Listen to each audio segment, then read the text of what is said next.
क्या कर रही हो? अरे मैडम, खाने की इच्छा हो रही थी। खाने की इच्छा हो गई थी? तो हाँ, खाने के लिए हेल्दी खाना होता है। मेरा मन हो रहा था बहुत ज्यादा। अच्छा, इनमें क्या होता है, बहुत ज्यादा नमक होता है तो बीपी बढ़ सकता है, और इसमें जो फैट होती है ना, वजन बढ़ाती है। साथ में इनको खाकर पेट भर लेगी तो न्यूट्रिशन वाले डाइट कैसे खाएगी, बच्चा कैसे बढ़ेगा? आपको नमकीन खाने की इच्छा है ना, तो घर पे बने हुए न्यूट्रिशन वाली चीजें खानी। क्या कर रहे हो? फोन फोन देख देखो, रही वो भी इतना झुक कर फोन देखोगी तो तुम्हारे गर्दन में दर्द होगा, कमर में दर्द होगा। इस फोन को अगर देखना भी तो है, आई के लेवल पर ला कर दे। ऐसा करने से आंखों पे जोर नहीं पड़ता, सर दर्द नहीं होता। और फोन कम से कम देखना है, खास तौर से सोने से 1 घंटे पहले फोन बंद कर दो। तुम्हें पता है ना, तुम्हारी प्रेगनेंसी है, बच्चा बढ़ रहा है, इन सब का नेगेटिव असर पड़ता है बच्चे पर। देखा आपने, प्रेग्नेंट महिलाएं अनजाने में कुछ गलतियां करती है, जैसे बाहर की चीजें खाना, तली भुनी खाना, एक्सेस में फोन देखना। तो ये सब बच्चे के स्वास्थ्य पर नेगेटिव असर डाल। आइए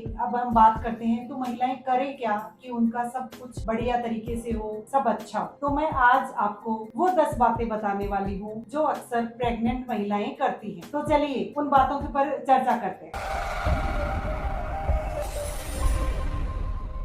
नमस्कार, मैं doctor Anita S Budania, gynaecologist and IVF specialist, गुरु कृपा हॉस्पिटल सीकर। आज हम चर्चा करेंगे उन 10 गलतियों की जो महिलाएं अनजाने में करती हैं, और दुखद की बात यह है कि उनको एहसास नहीं होता कि वो क्या गलत कर रही हैं। इससे माँ बच्चे दोनों पर नेगेटिव असर पड़ता है और नॉर्मल डिलीवरी की संभावना भी कम हो जाती है। बात करें तो गलती नंबर 1, सही समय पर डॉक्टर को नहीं दिखाना। महिलाएं सोचती हैं सब ठीक ही चल रहा है, मैं क्या दिखाने जाऊं, सब बढ़िया ही चल रहा है। परंतु होता क्या है, उसका बीपी, शुगर या फिर अंदर वाले बच्चे की ग्रोथ कम चल रही होती है, या फिर कुछ और गड़बड़ हो रही होती है जिसका उसको अंदाजा भी नहीं होता। तो सबसे पहला शर्त ये है कि सही समय पर डॉक्टर को दिखाए। दूसरी गलती, अपने डॉक्टर को सारी बातें शेयर ना करना। कुछ महिलाएं अपनी बातें खुलकर शेयर करती हैं, परंतु कुछ महिलाएं नहीं बता पाती हैं कि पानी डिस्चार्ज हो रहा है, ब्लीडिंग हो रही है, बच्चे की मूवमेंट गड़बड़ हो रही है, बॉडी में सूजन है, आंखों में दिखने की दिक्कत है, हेडेक है। तो ये सारी समस्याएं अपने डॉक्टर से खुलकर शेयर करें। हो सकता है इंटरनल कोई बीमारी इसका इशारा कर रही हो। सही समय पर बीमारी का डायग्नोसिस नॉर्मल डिलीवरी और हेल्दी बेबी के चांसेस बढ़ा देता है। अब बात करते हैं थर्ड पॉइंट पे, डॉक्टर से ज्यादा गूगल पर भरोसा करना। गूगल सारे पेशेंट्स को एक जैसा समझता है, डॉक्टर सब पेशेंट को कस्टमाइज देता है और उनको उनकी जरूरत के हिसाब से ट्रीट करता है। इसलिए डॉक्टर पर ज्यादा भरोसा करें, ना कि गूगल या इंटरनेट पर। फोर्थ पॉइंट आता है सही समय पर दवाई नहीं लेना। खास तौर से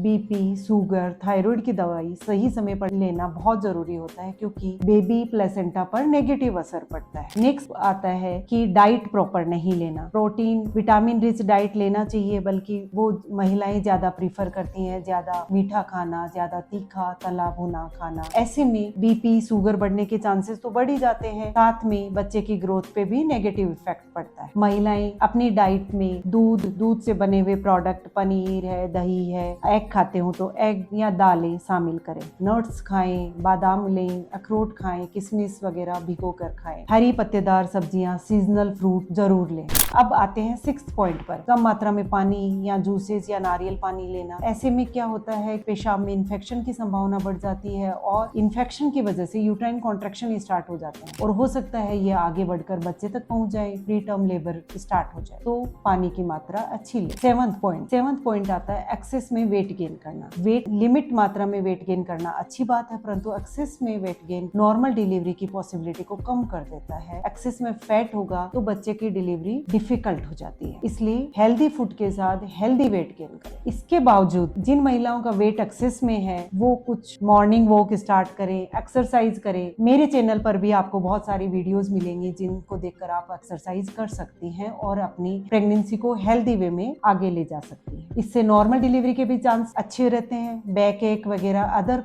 कॉम्प्लिकेशन भी कम होते हैं। अब आते हैं 8th पॉइंट पर, वार्निंग साइन पर ध्यान नहीं देना। वार्निंग साइन यानी चेतावनी वाले साइन, वो इशारा कर रहे हैं कि आपके और आपके बच्चे के साथ कुछ गलत हो रहा है। अब वो क्या वार्निंग साइन क्या है, हेडेक होना, आंखों में अंधेरा छाना, पेट दर्द होना, यूट्रस में क्रैम्प्स आना, बच्चे का नहीं घूमना या कहीं ब्लीडिंग होना, ये आपको तुरंत अपने डॉक्टर से संपर्क करने की जरूरत की तरफ इशारा कर रहे हैं। ऐसा हो तो अपने डॉक्टर डॉक्टर को कॉल तुरंत करें। अब आते हैं 9th पॉइंट पर। तो नींद कम लेना, स्ट्रेस में रहना। स्ट्रेस मतलब बीपी ज्यादा होना, नींद कम लेना मीन्स बॉडी में हार्मोनल इम्बैलेंस होना। तो पर्याप्त मात्रा में सोएं, दिन में रेस्ट करें बट गहरी नींद ना लें। रात को इजी लूज कपड़े पहनकर एयरी रूम में सोएं, रूम का टेम्परेचर थोड़ा लोअर साइड में रखें और मोबाइल टीवी को सोने जाने से 1 घंटे पहले बंद कर दें। इससे आपको अच्छी नींद आएगी। अच्छी नींद का मतलब आपकी बॉडी अच्छी रिकवर होगी और आपके बच्चे को अच्छी सप्लाईज जाएंगी। इसके अलावा इवनिंग का खाना आप टाइम पर लें, 6-7 बजे के आसपास ले लें। उसके बाद आधा घंटा वॉक करें। इससे आपको जो गैस, एसिडिटी, उल्टी जैसा मन होना वो भी संभावनाएं कम हो जाती हैं और रात को अच्छी रिलैक्स वाली नींद आएगी। अब सबसे इम्पोर्टेंट लास्ट पॉइंट पर आते हैं। लेबर पेन आ रहे हैं, घर पर बैठे हैं कि मैं दर्द बढ़ेंगे तब जाऊंगी। ऐसा करना कई बार कॉम्प्लिकेशन रेज कर देता है। आपको लेबर पेन हो या ब्लीडिंग हो या लीकिंग हो, आप तुरंत हॉस्पिटल जाइए। घर पे रहना कई बार मुश्किलों को और ज्यादा बढ़ा देता है। तो आपको जब भी ऐसी